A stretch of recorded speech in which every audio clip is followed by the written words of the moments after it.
Hello everyone, how are you all. आज हम करेंगे बच्चों आइसोमेरिज्म, कोऑर्डिनेशन केमिस्ट्री का next topic. Before we move on to isomerism, let's let's take a quick recap on nomenclature of the coordination compound. तो आपको याद होगा rules क्या हैं। सबसे पहले सेंट्रल मेटल एटम का नाम लिखना है। उसके बाद यू हैव टू आइडेंटिफाई कि आपके पास जो कॉम्प्लेक्स एंटिटी है वो कटायन है या अनायन है। क्योंकि अगर कटायन है तो उसका नाम पहले लिखेंगे, अनायन है तो उसका नाम बाद में लिखेंगे। कॉम्प्लेक्स एंटिटी के अंदर अगर कटायन है, we are talking about first about the cation. Cation है तो क्या लिखेंगे। सबसे पहले आप अपने लिगेंड्स के नाम लिखेंगे। That should be alphabetic order irrespective of number of the atom in the ligand, irrespective of charge of the ligand, उनको हम अल्फ़ाबेटिक ऑर्डर में लिखेंगे कटायन को। और जो सेंट्रल मेटल एटम है that will follow the name of the ligands with its oxidation state in Roman, और ये पैरेंथेसिस में होगा, यानी कि स्मॉल ब्रैकेट्स में होगा। आफ्टर दिस आपने क्या लिखना है, सेंट्रल मेटल एटम का नाम जब लिखेंगे इन केस ऑफ कटायन तो वो सिंपल नेम होगा। सिंपल नेम का मतलब लाइक आयरन लिख सकते हैं, सिल्वर लिखा जा सकता है, कॉपर लिखा जा सकता है without any problem with their oxidation state 2, 1, 2, कुछ भी, मतलब जो भी ऑक्सीडेशन स्टेट होगी that will have to identify. So पहले सेंट्रल मेटल एटम का नाम लिखेंगे, कटायन का नाम पहले लिखोगे and then you will write the anion का नाम, not the central atom. Complex entity को कटायन है अनायन है आइडेंटिफाई करेंगे। अगर कॉम्प्लेक्स एंटिटी कटायन है तो लिगेंड्स का नाम पहले अल्फ़ाबेटिक ऑर्डर में लिख के सेंट्रल मेटल एटम का नाम आप रोमन में उसकी ऑक्सीडेशन स्टेट के नाम के साथ नंबर के साथ फॉलो करेंगे। सेंट्रल मेटल एटम का नाम आप किसी भी नॉर्मल फॉर्म में लिख सकते हैं, followed by its oxidation state in small brackets. ठीक है, इसके अंदर आपके लिगेंड्स जो है वो 3 तरह के होते हैं, या तो वो न्यूट्रल होंगे, या पॉजिटिवली चार्ज होंगे, या नेगेटिवली चार्ज होंगे। न्यूट्रल है तो नेम विल बी सेम। आपके पास 4 एग्जाम्पल्स हैं उसमें, water, carbonyl, N O and ammonia. Water के लिए यूज़ करते हैं aqua, carbonyl there is no change in the name, ending or something, वही नाम लिखा जाएगा जो इसको हम बुलाते हैं, nitrosyl and ammonia. Correct. Positively charge है cation, it will end by NiUm। Negatively charge है अनायन, कटायन आपका it will end by O, like fluoro, chloro, bromo, nitronium ion, ammonium ion. ठीक है, सो इन लाइगेंड्स को इस तरह से एंड करना है और फिर अल्फ़ाबेटिक ऑर्डर में लिखना है। उसके बाद आपको सेंट्रल मेटल एटम का नाम, कॉमन नाम लिख सकते हैं and then you end it with the oxidation state. So ये है आपके कटायन का कंडीशन। अनायन के केस में क्या होगा, if the complex entity is an anion, ligands का तो रूल यही फॉलो करेंगे, it has to be written in alphabetic order. फ़र्क क्या होगा सेंट्रल मेटल एटम का, उसका आपको एक तो लैटिन नेम या ग्रीक नेम यूज़ करना पड़ेगा, जो भी उसका साइंटिफिक नेम है यूज़ करना पड़ेगा, and it will end by ATE, जैसे फेरेट, आर्जेंटेट, ऑगमेंटेट, क्यूपरेट, इस तरह से वो एंड करेंगे, followed by oxidation state in Roman and in bracket. ठीक है जी, ये है कॉम्प्लेक्स एंटिटी का नाम। और उसके बाद एंड में क्या करेंगे, अगर कटायन है तो पहले आपने कटायन का नाम लिखना है, फिर अनायन का, तो जो भी अनायन होगा, क्लोराइड आयन है, सल्फेट आयन है, एनी आयन, उसका नाम आप एंड में लिख देंगे। सो ये सिंपल सा उसका नॉमेनक्लेचर था। दूसरी चीज़, अगर लिगेंड्स में पहले ही बाई ट्राई ड्राई ऐड किया गया है, जैसे देखते हैं, अगर लिगेंड्स में ऑलरेडी लिखा है diene, triene, tetra tetra tetra word use किया गया है, या फिर जैसे एग्जांपल आपके पास है लाइक लेटर से tetra chloro pentane. Tetra chloro आपके पास ऑलरेडी एक वर्ड यूज़ किया गया हुआ है एक उसके अंदर, व्हाट डू यू से in your like CCl4 use कर लेते हैं. अब इसके मान लीजिए 3 मॉलिक्यूल्स यूज़ कर रहे हो तो वहाँ ट्राई टेट्रा क्लोरो नहीं यूज़ करोगे, वहाँ आपको यूज़ करना पड़ेगा लाइक बिस ट्रिस. यहाँ यूज़ करेंगे tris tetra chloro, tris tetra chloro, right. जिस तरह से आपको अगर लिगेंड्स में ऑलरेडी यूज़ किया गया है then you will follow use bis and tris या टेट्रैक्स यूज़ करोगे आप. अगर ब्रिजिंग हो रही है, ब्रिजिंग के अंदर आप म्यू यूज़ करोगे and you will write let us say we have cobalt ammonia then OH. I am just giving a random example, NH2 and cobalt. तो पहले इसका नाम लिखोगे as a cation, then mu dihydroxy, फिर इसका नाम लिखोगे एज एन अनायन, जिसे हम अनायन का लिखते हैं, लेकिन ये है क्या कटाइन एक, और आगे क्लोराइड लगा लो. चलो एग्जाम्पल है. सो इसको क्या लिखोगे आप, कोबाल्ट नहीं, डाई अमाइन कोबाल्ट, कोबाल्ट की ऑक्सीडेशन स्टेट म्यू क्योंकि ब्रिज बन रहा है, dihydroxy, again di amine cobalt क्योंकि अभी भी कटाइन है तो सिंपल नाम लिख सकते हैं cobalt and then chloride. So this is a simple nomenclature. अगर ज्योमेट्रिकल आइसोमर्स आते हैं तो सिस एंड ट्रांस यूज़ कर लेना है. अगर आपके पास ऑप्टिकल आइसोमर्स आते हैं तो प्लस माइनस यूज़ करेंगे सिंबल के अंदर, फॉर डेक्स्ट्रो फॉर प्लस, लिवरोडेटर के लिए नेगेटिव यूज़ कर लेंगे. सो ये था आपका नॉमेनक्लेचर. आज हम बात करने वाले हैं हमारे पास आइसोमेरिज्म की. बच्चों आइसोमर्स क्या होते हैं ये हमें पता है कि आइसोमर्स जो होते हैं दे differ in physical and chemical properties. इनकी जो फिजिकल केमिकल प्रॉपर्टीज़ होती हैं वो अलग होती हैं, but they have same chemical formula.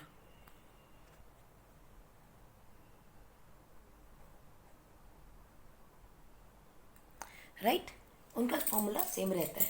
अब हमारे पास आइसोमेरिज्म यहाँ पर कैसे हो सकती है. We can have either the structural isomer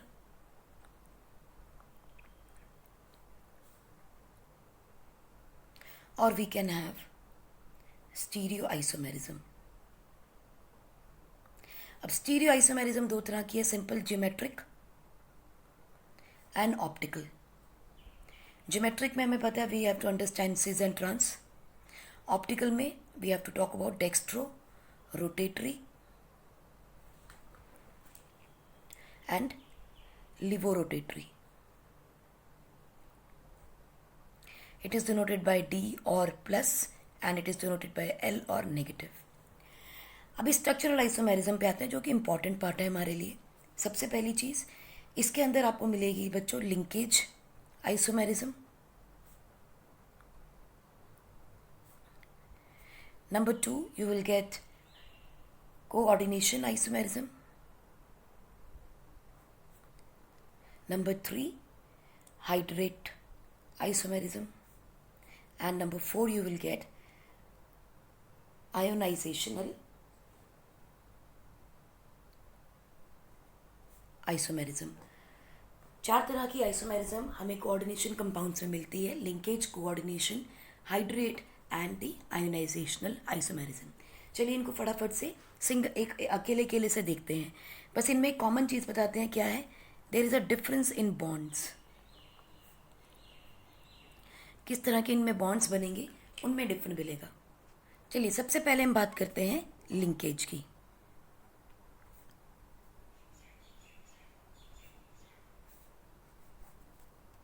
इसमें क्या है बच्चों, that the compounds will have same molecular formula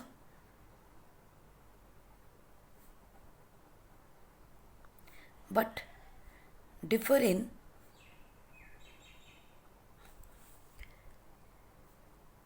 the mode of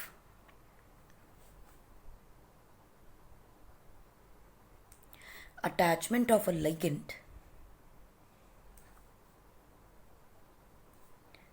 to the metal atom or ion.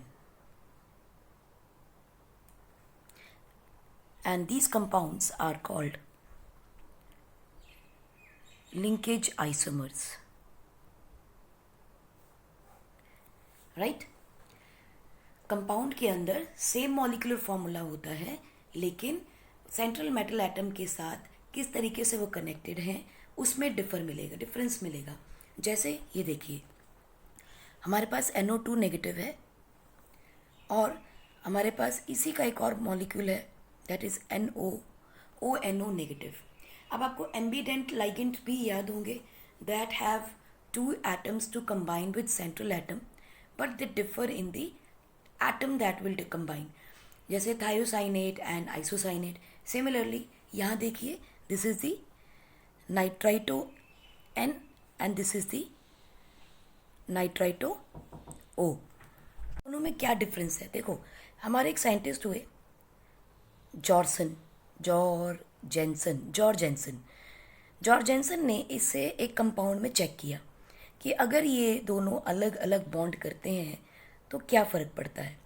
उन्होंने यूज़ किया, can you name this compound? ज़रा पॉज करके इस compound का नाम तो बताइए। इस कंपाउंड का नाम बताइए, then will move forward. Pause it and check it, फिर देखते हैं कि किसने क्या सही लिखा कि नहीं लिखा। तो चलिए देखें कि किसने क्या लिखा। It is going to be penta ammonia nitro N cobalt 3 chloride. देखिए किस, चेक करके बताइए किसने सही लिखा। चलिए, इस कंपाउंड के अंदर जब उन्होंने दोनों बॉन्ड्स को रीड करने की कोशिश की तो उन्होंने आइडेंटिफाई क्या किया? उन्होंने बच्चों ये आइडेंटिफाई किया कि इफ़ NO2 नेगेटिव यानी N से कंपाउंड बनता है तो उसका कलर मिलता है हमें येलो, और अगर ONO नेगेटिव यानी O से कंबाइन करता है तो इसका कलर मिलता है रेड। अब कलर क्यों बनता है ये आप सबको मालूम है from the chapter atomic structure class 11। जिसको जितनी ज़्यादा एनर्जी देनी है, कितनी एनर्जी उसने एब्जॉर्ब की, वापस अपनी ग्राउंड स्टेट में आते हुए कितनी एनर्जी वो रेडिएट करता है, और किस कलर की एनर्जी के साथ, किसके वेवलेंथ के साथ मैच करता है, उस पर डिपेंड करेगा आपका कलर। सो बाइंडिंग एटम अगर चेंज हो जाता है तो कलर भी चेंज हो रहा था, राइट। सर इसका मॉलिक्यूल देखते हैं कैसे बनेगा। Cobalt,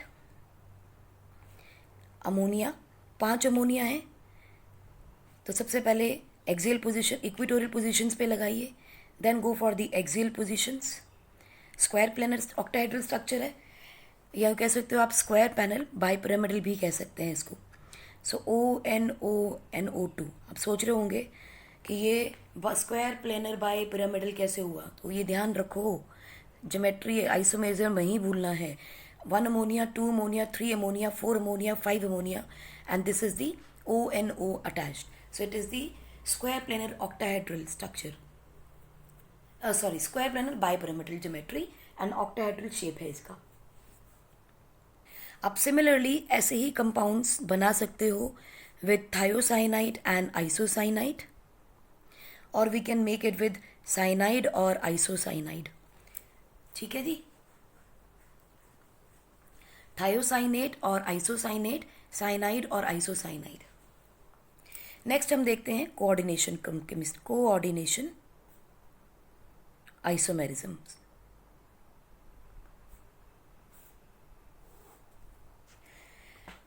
In compounds which contain both cation and anion complex entity, जैसे हमने देखा था in case of silver, diamine silver and dicyanide silver. अब इसमें देखो कटायन हो या अनायन हो, दोनों ही कॉम्प्लेक्स एंटिटीज हैं। इस तरह के कंपाउंड्स के अंदर देखी जाएगी coordination isomerism. And isomers differ in the distribution of ligands in these two complex entities. माने इसमें कितने हैं, इसमें कितने लगे हुए हैं। हो सकता है कि जो इसका आइसोमर हो उसमें एक अमोनिया हो यहाँ पर और एक अमोनिया यहाँ चला जाए. सो this is a distribution of the ligands in these two complex entities. Isomers arise due to interchange of ligands between the cationic and anionic entities of different metals.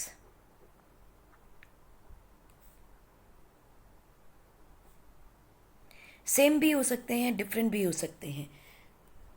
चलिए डिफरेंट का पहले एग्जांपल देखते हैं. Let us say we have cobalt, then ammonia 6. इसका ज़रा नाम लिख के बताइएगा. Chromium cyanide 6. ठीक है, इसका नाम लिखिए. मैं इसका आइसोमर बता रही हूँ आपको, आप इसका नाम लिखिए पहले.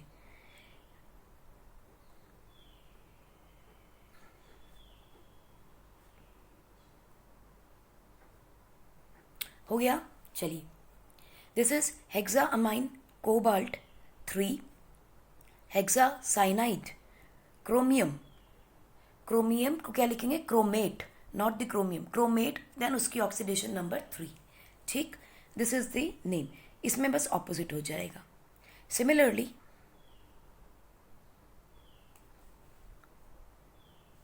You have copper. जितना ज़्यादा नॉमेनक्लेचर को प्रैक्टिस करते जाओगे उतना फ़ायदे में रहेंगे, उतने कॉन्सेप्ट क्लियर हो जाएंगे.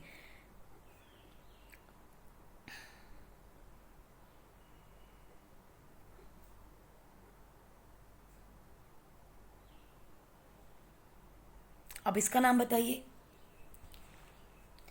Tetra amine copper 2, tetra chloro platinate, tetra chloro copper 2, tetra amine platinate. So this is how you have to identify the names. ठीक है, और ये इसके रहे आइसोमर्स, क्योंकि देखिए इसमें अमोनिया था और क्लोराइड था प्लेटिनम के साथ. अभी क्लोराइड कॉपर के साथ है और अमोनिया प्लेटिनम के साथ है. तो these are called as the coordination isomers of different metal atoms. होने के लिए सेम भी हो सकते हैं, जैसे हमने ऊपर एग्जाम्पल सिल्वर का लिया था. एक और एग्जाम्पल लेते हैं. For same metal ions in 2 coordinate entities.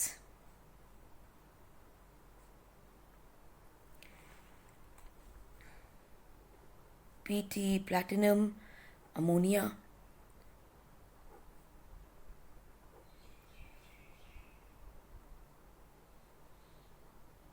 इसमें एग्जाम्पल हम सिल्वर की लेते हैं. Silver ammonia, silver cyanide. So this is the common name. अब इसको सेम एटम है, सिर्फ साइनाइड इधर आ जाएगा, अमोनिया इधर आ जाएगा. चलिए इसका आइसोमर भी बना लेते हैं. And silver cyanide here and silver ammonia इधर. Right, so these are the coordination isomers. Third हम देखते हैं हाइड्रेट आइसोमर्स. अच्छा, कोऑर्डिनेशन आइसोमर में बच्चों एक चीज़ और का ध्यान रखिएगा. हमारे पास एक कंपाउंड ऐसा भी हो सकता है, let us say platinum, we have ammonia 4 and platinum 4. ठीक है, सॉरी क्लोराइड 4. हमारे पास ये है. इसमें तो प्रॉब्लम कुछ नहीं है कि शिफ्ट हो गया, लेकिन what if we have a compound जिसके अंदर दोनों तरफ मॉलिक्यूल भी सिमिलर हो जाए. मतलब ये है, देखिए जो कटायन है और जो अनायन है, they should have either different ligands, should have different ligands or different in number of ligand distribution.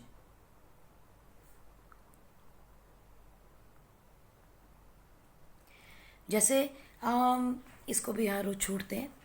जैसे हमारे पास था, late us say we have platinum वाला, यही एग्जांपल ले रहे हैं। We can have this isomer also. ज़रूरी नहीं कि ये सारे के सारे ही शिफ्ट हो जाएं, ठीक है। प्लैटिनम Cl2NH3 ट्वाइस, ये आइसोमर नहीं बनेगा। क्यों नहीं बनेगा? क्योंकि look at it, it has same number of the chlorine, same number of ammonia, distribution similar हो जाएगी, so it is not going to be the isomer. So what is the better option? Best option is it there should be difference in number of the ligands. Platinum है 1 chlorine 3 ammonia, और यहाँ 3 chlorine 1 ammonia. So there is a look है, इसके पास भी 4 ही ligands, इसके पास भी 4 ही ligand, but the total number of the atoms of chlorine connected to first platinum and the total number of atoms of chlorine connected to second platinum is different. ये ज़रूरी है, आप सेम को नहीं बना सकते। देखिए इसमें और भी बन सकता है कुछ। Platinum chlorine let us say thrice, ammonia 1, platinum chlorine single and then ammonia thrice.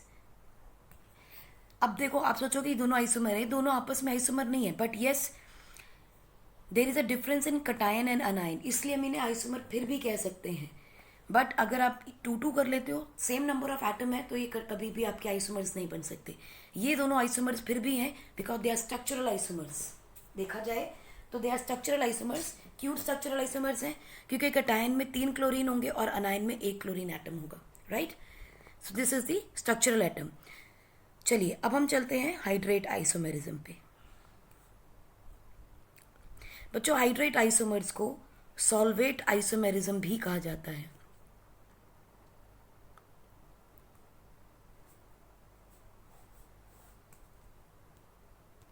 Hydrate isomers क्या है? Compound with same molecular formula but differ by whether or not a solvent molecule is directly connected to or bonded to a metal ion।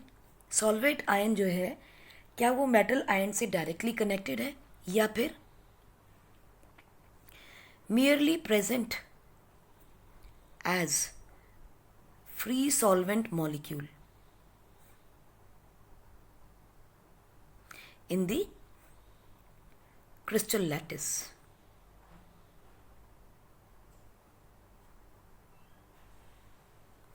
are called solvate isomers। If solvent is water, it is called as hydrate isomers। Correct. अब फिर hydrate isomers है क्या? Hydrate isomers में बच्चों क्या होता है? Hydrate isomers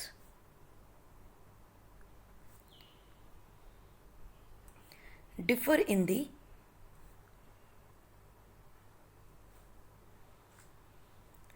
number of water molecules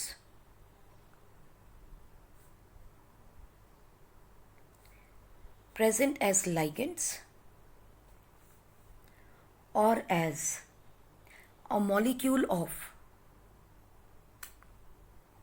hydration। ठीक, यानी कि क्या वो उस कॉम्प्लेक्स एंटिटी के अंदर है या उस कॉम्प्लेक्स एंटिटी के बाहर है। अगर एंटिटी के अंदर है तो वो मेटल एटम से कनेक्टेड होगा। अगर कॉम्प्लेक्स एंटिटी यानी कोऑर्डिनेशन स्फीयर से बाहर वाटर है तो it is a simple molecule of hydration. This is a molecule of hydration. अगर वो कोऑर्डिनेशन स्फीयर के अंदर है so this is called as the molecule connected with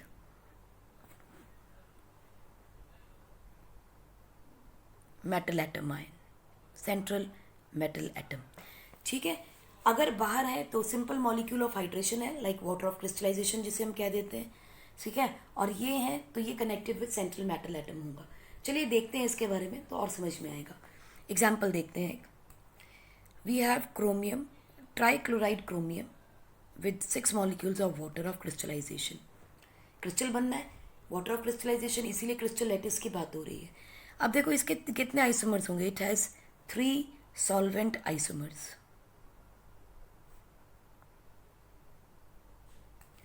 कैसे? देखो आपके पास क्या होगा, क्रोमियम, या तो क्लोराइड आयन सारे के सारे बाहर और वाटर के आयन सारे अंत के सारे अंदर, हो सकती है पॉसिबिलिटी। उसके बाद दूसरा ऑप्शन क्या होगा, क्रोमियम कि जितने मॉलिक्यूल पानी के बाहर जाएंगे उतने ही एटम्स क्लोरीन के अंदर आ जाएंगे। तो लेट अस से वाटर के 4 एटम्स रह गए। Now hydrogen does not come before chlorine in alphabetic order, क्योंकि हाइड्रोजन है, so we will have to put chlorine over here. तो 2 क्लोरीन के एटम यहाँ जाएंगे, 4 पानी के मॉलिक्यूल यहाँ हो गए। अब क्या होगा, 1 क्लोरीन बाहर होगा और साथ में 2 पानी के मॉलिक्यूल बाहर जाएंगे, करेक्ट। तीसरा देखो, क्रोमियम, 1 क्लोरीन एटम अंदर, 5 पानी के मॉलिक्यूल अंदर, ब्रैकेट क्लोज, 2 क्लोरीन के एटम बाहर और 1 पानी का मॉलिक्यूल, राइट। अब देखो यहाँ पे सारे के सारे पानी के मॉलिक्यूल जो हैं वो कहाँ हैं, स्फीयर के अंदर हैं। यहाँ सिर्फ 4 मॉलिक्यूल अंदर हैं और यहाँ 5 अंदर हैं। तो 4, 5 और 6 हमें अंदर मिल रहे हैं। इस सब का कलर अलग हो जाएगा। लुक एट इट, इसके अंदर क्या हो रहा है, जहाँ पानी क्रोमियम के साथ कनेक्टेड है और क्लोरीन खाली निकलेगा, इसका कलर है बच्चों वॉयलेट। यहाँ कलर हो जाता है ग्रीन। और जो लास्ट जिसमें 5 मॉलिक्यूल हैं आपके पास, this is the blue green colour. So there is a difference, कितने पानी के मॉलिक्यूल अंदर हैं कितने बाहर होंगे उस पर डिपेंड कर रहा है। देखो कि आयोनाइजेशन क्या होगी, कलर क्या होगा। सो this is what is the difference between these isomers. उनके नंबर ऑफ वाटर मॉलिक्यूल्स कितने डायरेक्टली एटम से कनेक्टेड हैं उस पर डिपेंड करता है। देखो कैसे आइडेंटिफाई किया, जब हमने इसमें हीट किया सल्फ्यूरिक एसिड के साथ, तो वाटर, सल्फ्यूरिक एसिड क्या है, डिहाइड्रेटिंग एजेंट, कोई भी पानी का लॉस नहीं होगा। क्यों? क्योंकि ये आयंस फ्रीली अवेलेबल नहीं है, नो वाटर इज लॉस्ट, ठीक है। और जितने भी क्लोराइड आयंस हैं, 3 क्लोराइड आयंस जो हैं वो प्रेसिपिटेट हो जाएंगे विद AgNO3। अगर हम इसकी रिएक्शन AgNO3 के साथ करते हैं, चलो इसको 1 मार्क करते हैं, इसको 2 मार्क करते हैं, ठीक है। ये आ जाएगा आपका 2, ये आएगा 1। 2 में आपके पास AgNO3 है। पहली रिएक्शन आपने सल्फ्यूरिक एसिड के साथ की। जब आपने सल्फ्यूरिक एसिड के साथ की तो वाटर मॉलिक्यूल निकलने चाहिए थे, डिहाइड्रेटिंग एजेंट है, लेकिन पानी नहीं निकला। जब AgNO3 के साथ किया तो सिर्फ एक क्लोराइड आयन फ्रीली अवेलेबल थे, तो क्लोराइड आयन AgNO3 के साथ प्रेसिपिटेट हो जाएगा in the form of AgCl3। अब यहाँ देखो क्या होगा। नंबर 1 हम लेते हैं सल्फ्यूरिक एसिड के साथ। सल्फ्यूरिक एसिड के साथ कितने पानी के मॉलिक्यूल निकल सकते हैं जो फ्रीली अवेलेबल हैं? सो 2 वाटर मॉलिक्यूल्स लॉस्ट। और क्या होगा, 1 क्लोरीन है, सो 1 AgCl जो है वो प्रेसिपिटेट हो जाएगा in case of AgNO3। So first वाली रिएक्शन में 2 पानी के मॉलिक्यूल निकल रहे हैं, सेकेंड रिएक्शन में AgCl 1 बन रहा है। अब यहाँ देख के बताइए इसी तरह से यहाँ क्या होगा। अभी आप लोगों को समझ में आ गया कॉन्सेप्ट, तो आप समझ जाएंगे यहाँ कितने पानी के मॉलिक्यूल निकलेंगे। अगर हम H2SO4 के साथ रिएक्ट करते हैं तो 1 water molecule lost is lost, only 1। और अगर हम AgNO3 के साथ इसकी रिएक्शन करेंगे तो क्या होगा, 2Cl will be lost as AgCl2, AgCl, right. So इस तरीके से हमें पता चल जाता है कि कितने पानी के मॉलिक्यूल कनेक्टेड हैं, और इसी से हम बताते हैं how many water molecules we can get from a particular compound. अब दिमाग में ये आता है इसके 3 ही आइसोमर्स क्यों बने, तो जरा देखो इसके 3 ही आइसोमर्स क्यों बने। पहली चीज़ ये कि अनायन का कोई ना कोई पार्ट तो बाहर रहना चाहिए। अनायन कौन है, सिर्फ क्लोरीन, तो क्लोराइड का एक आयन तो चाहिए ही चाहिए, ठीक है। दूसरी चीज़, अगर अनायन अंदर चाहिए तो मैक्सिमम अनायन अंदर कितने आ सकते हैं, या तो 2 या तो 3 या तो 1 या तो 2, ठीक है। सो एक तो मॉलिक्यूल हमारे पास ये था जिसमें पूरे के पूरे बाहर है, दूसरा जिसमें 2 क्लोराइड आयन बाहर है, तीसरा आपके पास जिसमें 1 क्लोरीन एटम बाहर है। सो इसका मतलब इसके अलावा ये पॉसिबिलिटी है ही नहीं कि क्लोरीन सारा का सारा अंदर ले ले। That is why it will have only 3 isomers. Similarly आप देखो इसके isomers, cobalt, chlorine, diene and water. सबसे पहले तो इसका नाम लिखिए आप लोग, practice the isomerism your nomenclature. हो गया, चलिए मैं बताती हूँ इसका नाम मैंने क्या लिखा है। देखो ये है वाटर, वाटर को आप क्या लिखोगे, एक्वा। ये है ईन, डाईईन, तो किसको क्या लिखोगे आप, ईथेन 1,2 डाईअमाइन। और क्योंकि ऑलरेडी इसमें डाईअमाइन लिखा है तो इसको क्या लिखेंगे, बिस। यहाँ क्या है, क्लोरो। सो बिस आएगा यहाँ पे सब, और साथ में ईथेन से शुरू करोगे, ये है क्लोरो। सो इसका मतलब ए पहले, फिर क्लोरो, फिर ईथेन। सो चलिए लिखते हैं, व्हाट इज इट, एक्वा, बिस, ईथेन 1,2 डाईअमाइन, क्लोरो, कोबाल्ट 3 क्लोराइड। ये इसका नाम होगा। इसका आइसोमर कौन बनेगा, क्लोराइड आयन 2 बाहर है, एक अंदर आ सकता है, एक बाहर जा सकता है, तो यहाँ 2 क्लोरीन बन सकते हैं, बना लेते हैं। Cobalt, chloride 2 ion inside, diene, water molecule inside and 1 chloride item बाहर। इसके अलावा कुछ बन नहीं सकता क्योंकि क्लोरीन पूरा का पूरा अंदर हम ले नहीं सकते, ठीक है। सिमिलरली देखिए, अब इसका आइसोमर आप बनाइएगा, प्रैक्टिस कीजिए एक बार।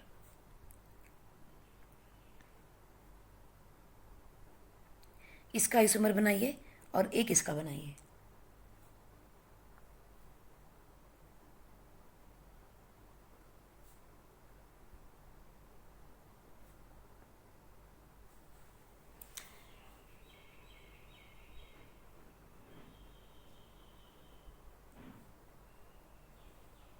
देखिए, कोबाल्ट, Cl2, H2O। मैं आपको स्पेस इसमें दे रही हूँ between ligands just to show it clearly, otherwise there has to be no space between these 2 atoms. Chromium, Cl3, C6H5 and twice H2O,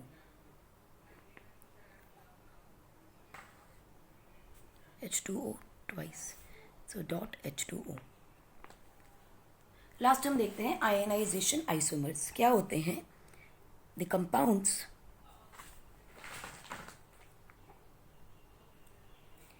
which have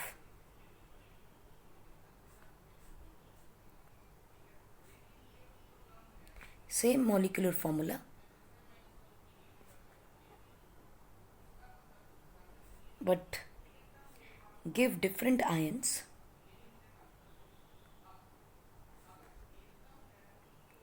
in solution are called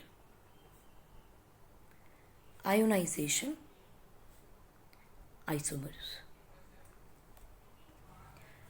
अब ये क्यों होता है, it is because when the counter ion itself is a potent ligand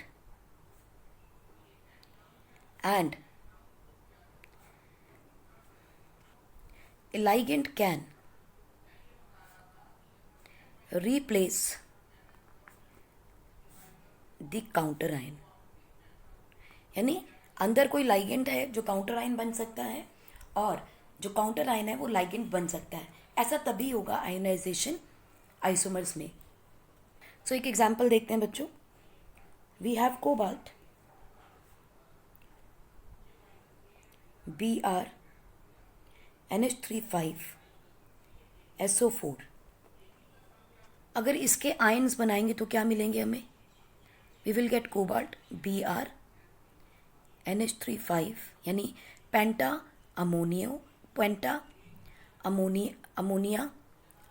penta amine bromo cobalt, penta amine bromo cobalt, क्योंकि neutral atom है, bromine negative ion है, so it is bromo. और cobalt क्यों? क्योंकि ये पॉजिटिव एंटिटी है, complex entity में ये पॉजिटिव एंटिटी है। एंड देन सल्फेट आयन मिलेगा आपको। सो ये 2 आयन्स मिलेंगे हमें। अब दूसरा ऑप्शन देखते हैं, इसी का एक आइसोमर। चलिए इसका पहले देखते हैं। It is called as penta, space नहीं देना है, मैं आपको सिर्फ दिखाने के लिए स्पेस दे रही हूँ। पेंटा अमाइन ब्रोमोआइडो ब्रोमाइडो, ओ कैंसिल हो जाएगा, 2 vowels can not come together, so bromido cobalt 3 sulphate. यहाँ आपको क्या मिल रहे हैं? सल्फेट आयन मिल रहे हैं। ये सल्फेट आयन जो है, this will give you a separate colour in the test, so it gives test of sulphate ion positive, यानी कि उसकी प्रेजेंस शो करता है सल्फेट आयन की। और इसका कलर कैसा होता है बच्चों? इसका कलर होता है आपके पास रेड वायलेट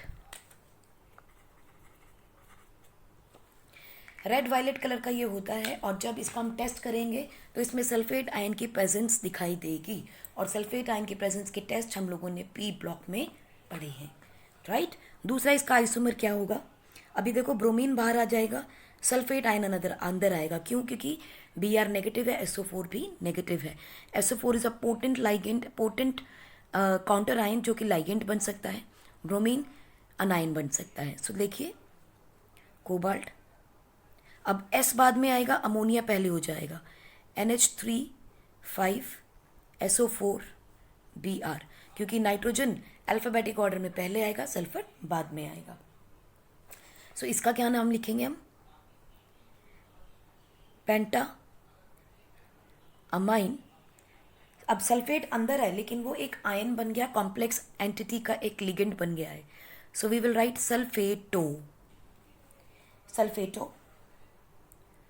कोबाल्ट, अगेन उसकी oxidation state, and then last में क्या है? ब्रोमाइड, क्लोराइड ब्रोमाइड कौन का नहीं, ऐसे ही लिखा जाएगा।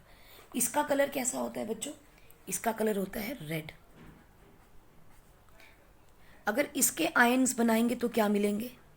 कोबाल्ट अंदर, pentammine, sulphato, 1 positive ion, and then bromine का negative ion. So you will get bromine ion over here. और ये टेस्ट किसका पॉजिटिव देगा? प्रेजेंस ऑफ ब्रोमीन का टेस्ट पॉजिटिव देगा, ठीक। ब्रोमीन वाटर वाला टेस्ट कर सकते हैं इसमें हम। सो ये था बच्चों आपका स्ट्रक्चरल आइसोमेरिज्म। नेक्स्ट हम बात करेंगे स्टीरियो आइसोमेरिज्म की। Let's look into the stereo isomerism.